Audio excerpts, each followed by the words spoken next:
Hello everyone, welcome to the 24th lecture in the series. This lecture is going to cover binary search tree abstract data type. I hope by this time you remember the definitions for abstract data type that you learned, and we are going to focus our attention to another class of trees called as binary search trees. You may be aware of the term binary search because when we learnt searching, we learnt about linear search and binary search, and it is actually a tree with additional condition. So, it is a binary tree with additional search condition. So, the very purpose of this binary search tree is to reduce the time to make search for a particular element within the tree. Given a binary tree with a set of elements, it simplifies the way we look for specific element within the tree, since it always holds certain condition to be true for every node that is part of a binary search tree. So, in this lecture I will be explaining you what a binary search tree means and certain other operations that belongs to this, that can be performed on this binary search tree, namely search, how to find the minimum element in the binary search tree, finding the maximum element in the binary search tree, and to look for predecessor and successor. In the last lecture I was telling you about predecessor and successor, and I was mentioning that in a threaded binary tree, threads are supposed to hold predecessor and successor. Of course, in this lecture I have a routine to explain how predecessor and successor of a node has to be found out. So, now let's move on to learning what binary search tree is. So, as you see here, binary search tree, it's actually a binary tree, and apart from being a binary tree, here every node in the tree should have a condition, should stick on to a condition that always the value at the parent node or the root node should be greater than its left child, and that value should be always less than the right child. So, this search condition should be true for every node in a binary tree, and if so, we call such a tree as a binary search tree. And the second thing is that in a binary search tree, we always add a node at the leaf level. A new node always gets added up at the leaf node level, that is at the bottommost level. And in a binary search tree, we always store keys as key element pairs, and its internal nodes should always satisfy the property that I mentioned before. So, let us consider that we have three nodes, let them be U, V and W, and U is the left subtree of V and W is the right subtree of V. So, in our case, among the three nodes, V is the root node or the parent node, and U is its left child and W is its right child or right subtree. And always this condition should be true, like key of U should be less than key of V, that is the value at V should be greater than the value at U, that is what we say as key, and the value at right subtree or right child should be greater than that available at the root. So, this condition is what makes this tree special, and this tree, in this tree all nodes are supposed to hold this condition. And if we make an attempt to do in order traversal on this binary search tree, always all the keys in the tree will get visited in an increasing order. So, naturally it gives us the elements in sorted form, and that is one of the specialities of this binary search tree. And another thing to be noted with this binary search tree arrangement is that always the leftmost child in the tree will be the smallest key, and the rightmost child in the tree will be the largest key. So, that is what we are going to look at, one of the operations of this binary search tree. It helps us to fetch the smallest element and the largest element that is part of this data structure in one go, just because all nodes in the tree hold this particular ordering condition. So, here I have put up the properties that should be true for a binary search tree. One is the binary property. Just because binary search tree is also a binary tree, it should hold the condition that should be true for a binary tree. So, in a binary tree we learnt every node can have a maximum of 2 children. So, a node can have either 0 or 1 child or 2 children.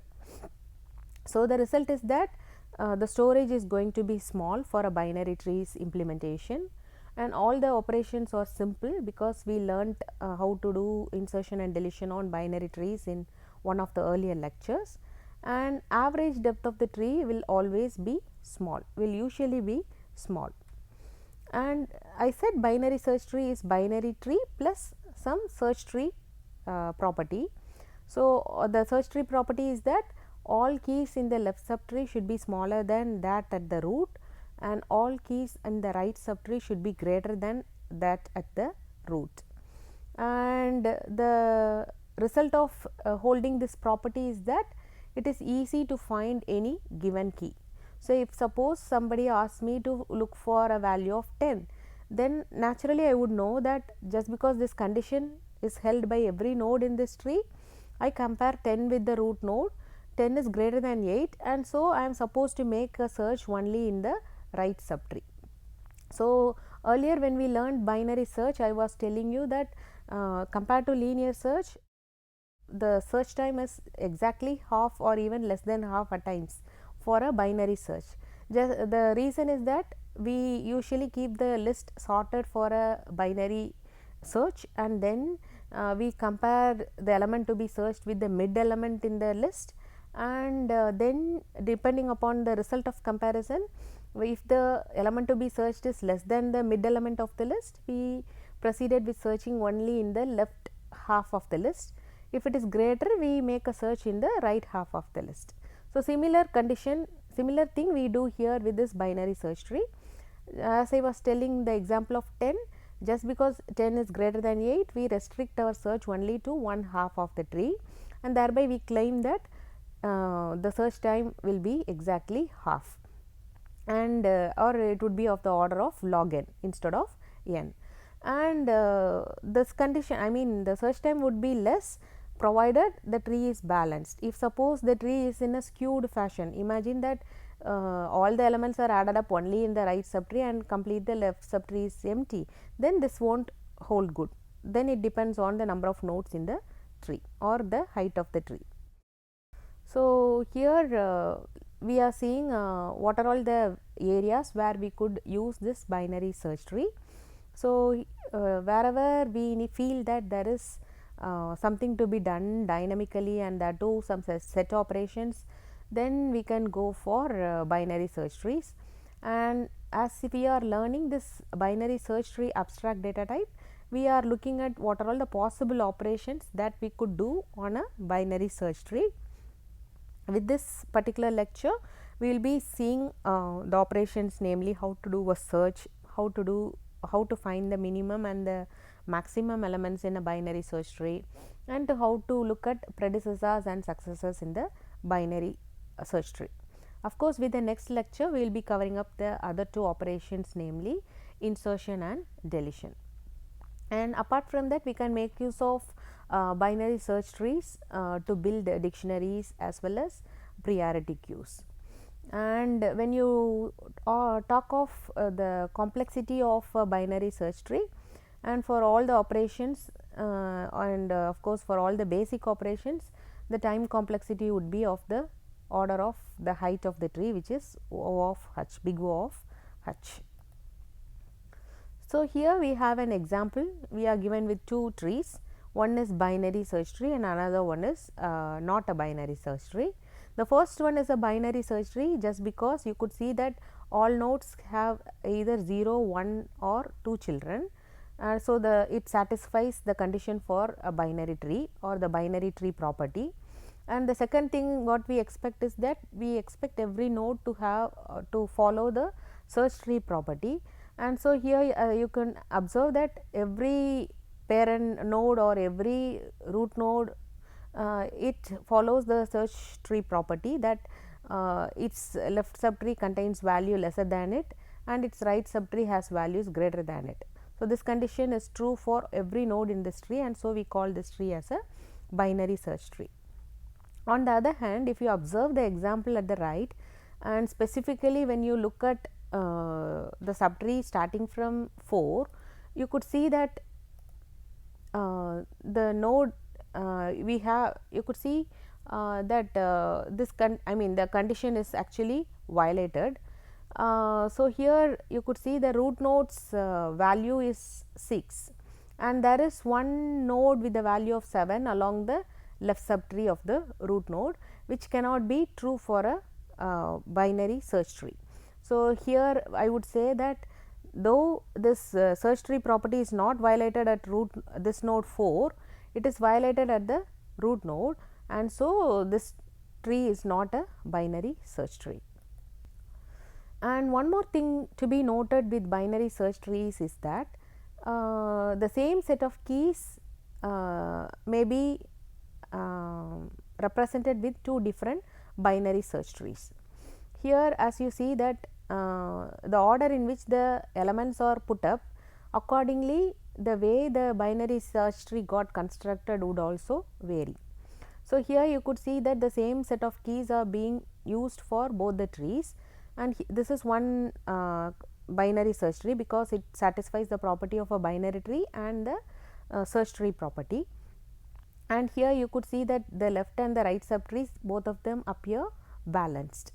Whereas, when you observe the other tree, you could see here the elements were added up in the tree in some other order, and so from the tree by observing the tree we can know that 2 was the first node that got inserted into the tree, and so it appears as root, and all other nodes were added after the root node, and so you could see that the tree is a right skew tree, we do not have a left subtree, and you could see that there is the height is not balanced in this particular tree. But the thing to be noted is that the same set of keys, but they are arranged in different fashion in this binary search trees.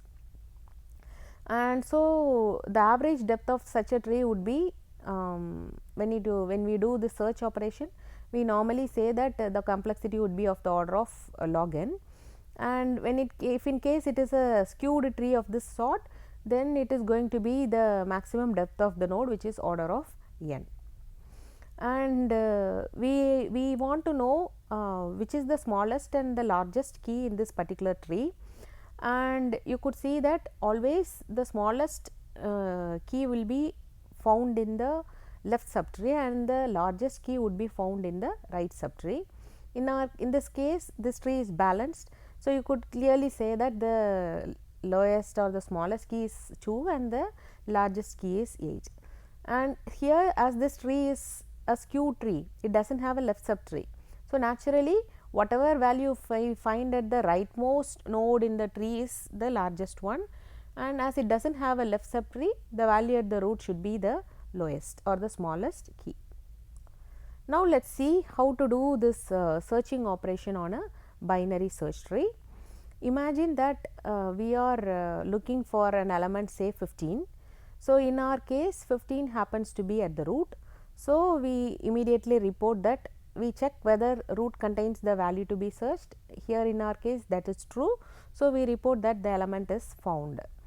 Alternatively, if suppose the key value which we are looking for is less than 15, then naturally we would proceed our search only to the left subtree, and if it happens to be greater than that at the root, then we make our search into the right subtree. So, this is how we do searching in a binary search tree.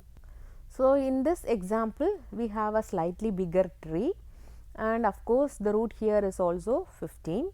So, now we want to make a search for the element 9. So, here we have explained with this particular example how search for 9 would actually happen. We start at root, we check 9 and 15, and as such 9 is less than 15. So, we proceed to the left subtree, and then the next root at the subtree is 6. We compare 9 and 6, as 9 is greater than 6, we move along the right subtree, and then we compare 7 and 9. Again 9 is greater than 7, so we move along the right subtree. Then we compare 13 and 9, as of course 9 is less than 13, and so we move along the left subtree. So now we check whether key value is equivalent to the one that is available at the root. So 9 is equivalent to 9. So we report that the element is found in this particular binary search tree. So this particular thickened line shows the path we have taken to look for or find the key value of 9. So here for dynamic set search operations, normally it takes complexity of order of h, and if the tree is balanced, then the time complexity would be of the order of log n, and in case of an unbalanced tree similar to the one which we saw with the previous slide, then the search time would be of the order of n. So here we have the routine for doing a search operation in a binary search tree. So as I said, whenever we want to make a search, we always start at the root, and then we compare the key value with the root, and if equal, we report that as the element that was searched, or we say that the element is found. And if in case it is less than the root, we restrict our search to the left subtree. If it is greater than root, we restrict our search to the right subtree. So that is how we do searching. The same thing has been put up in the form of an algorithm. So here we have taken k and v. K is the element to be searched and v is the root, and so here we compare k and the value at root, which is v, and if it is less, we move to the left subtree. If it is equal, we return that particular root node as the element to be searched. If greater, we move along the right subtree. And if in case it is not stored within this particular disk, then it means it is not part of the tree, or we say that it is external, and so we report that there is no such key. Now we look at the second operation which we do on a binary search tree ADT, which is finding the minimum element in a binary search tree.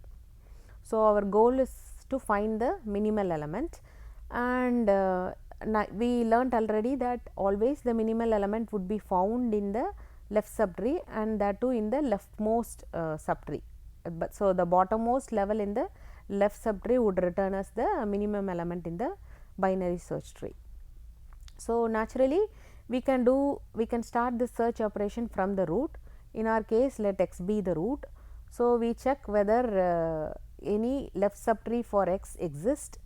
So if it exists, then we make x as its left subtree, that is root node is interchanged with value available at the left child.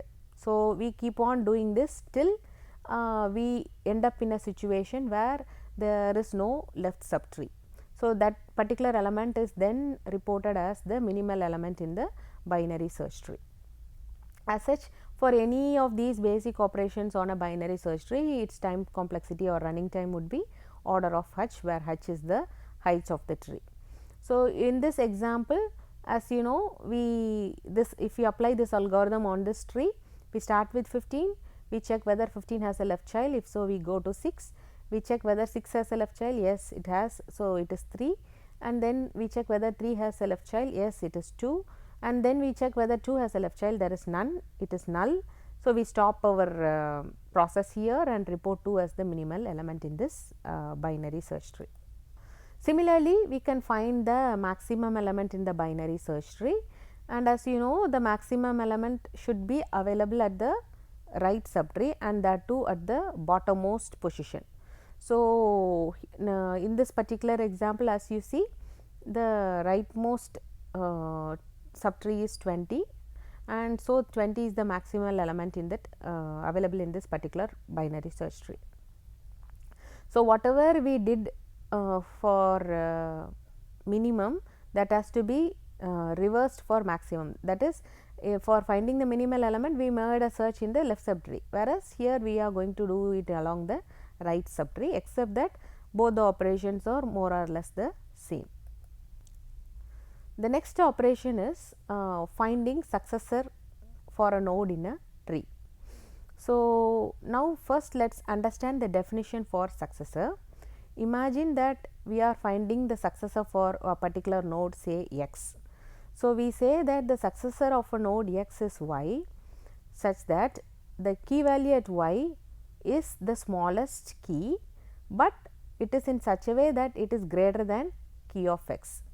So, whatever value that is greater than x will naturally be its successors, but here the condition is that it should be greater than x, but it should also be the smallest key among the list of successors. So, if so, we call that as the immediate successor of we call y as the immediate successor of x. So, here with this particular example we find what are all the successors. Say for instance, imagine that we want to know the successor of 15. So, the successor of 15 should be the next element, I mean after 15 should be 17 in this case.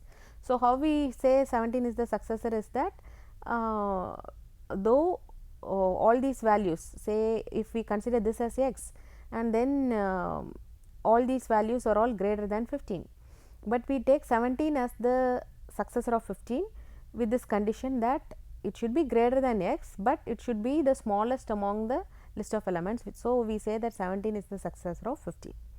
Similarly, when you find successor of 13, you do not have any right subtree here. So, we have to go up and report root as its successor.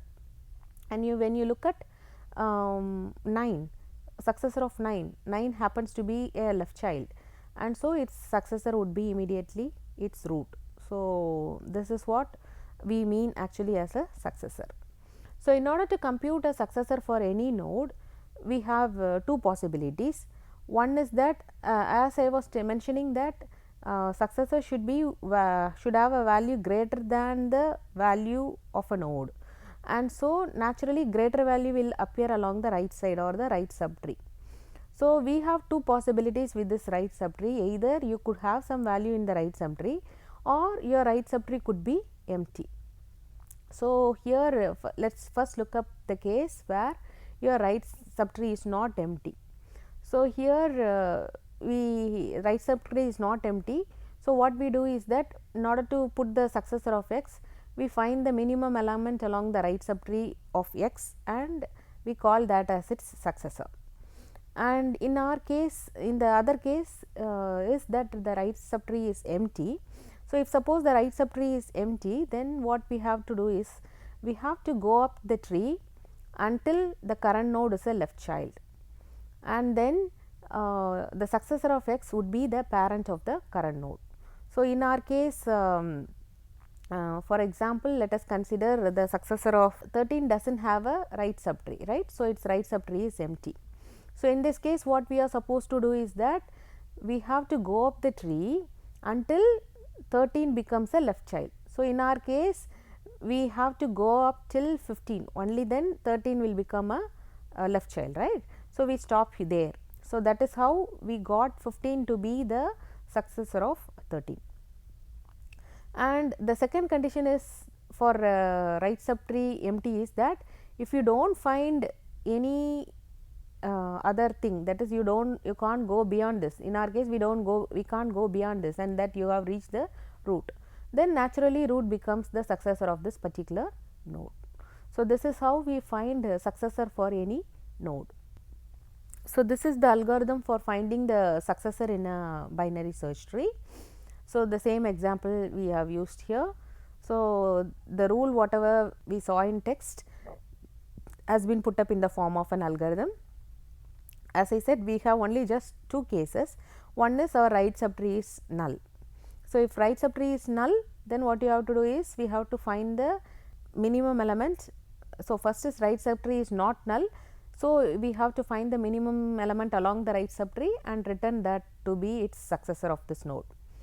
Otherwise, what we have to do is that we have to take the parent of x. So, in our case let us assume that y is the parent of x. We want to find the successor of x. So, we take its parent and put up in the value of y. and then we check whether y is not null. Y cannot be null because it is its parent, and we check whether there is any right subtree for y. If so, we take it and put it as x, and then we actually make that is, we put y in place of x, and then the parent of y in place of y. So, we keep on doing this till this condition turns out to be false. So, that is how we find the successor of a tree. So, in principle it is very simple. We look at two cases, one being null, right subtree being null, and other being right subtree is having some value. So, we fetch the minimum among the set of values along the right subtree. So, the next operation is predecessor of a node. As such, this is the definition for predecessor. So, a predecessor should be, we are, imagine that we are finding the predecessor of x. So, we say that the predecessor of x is y only if the value at y is the biggest one, but it is lesser than the value at x.